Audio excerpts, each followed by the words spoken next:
To our international news tonight. A World Cup is not for them as the fans expressed the anger at U.S. travel bans and visa restrictions. For football fans around the world, qualifying for FIFA World Cup is a dream come true, but for many supporters hoping to cheer on their teams in person in the United States of America, the journey is being blocked long before they even reach the stadium. News in detail.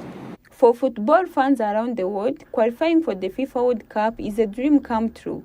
But for many supporters hoping to cheer on their teams in person in the United States, the journey is being blocked long before they ever reach a stadium.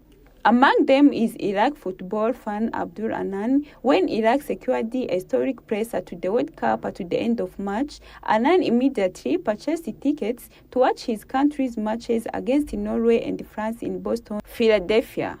For him, attending the tournament represented a once-in-a-lifetime opportunity.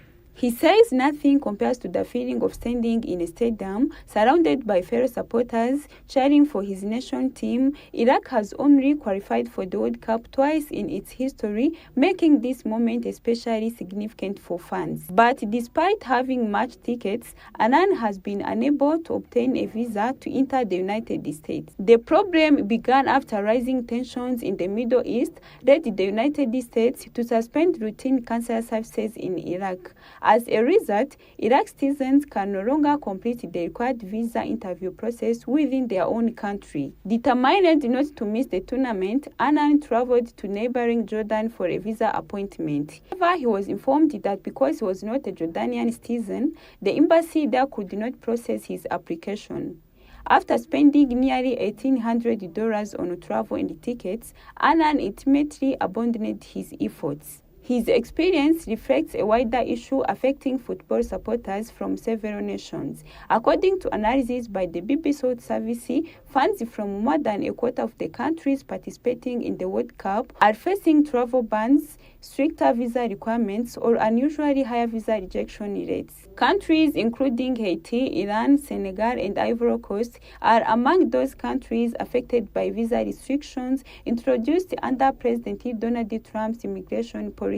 Critics argue that the measures disproportionately impact African and developing nations. Supporters groups from Ivory Coast say they have decided not to organize fan trips to the tournament, claiming the restrictions make attendance nearly impossible. Some argue that a country unwilling to welcome supporters from qualifying teams should not host a global supporting event.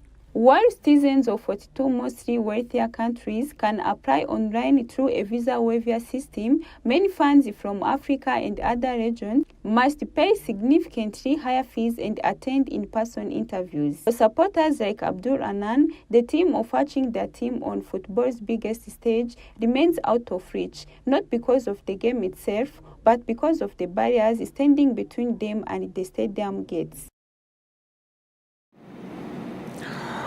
At least 19 dead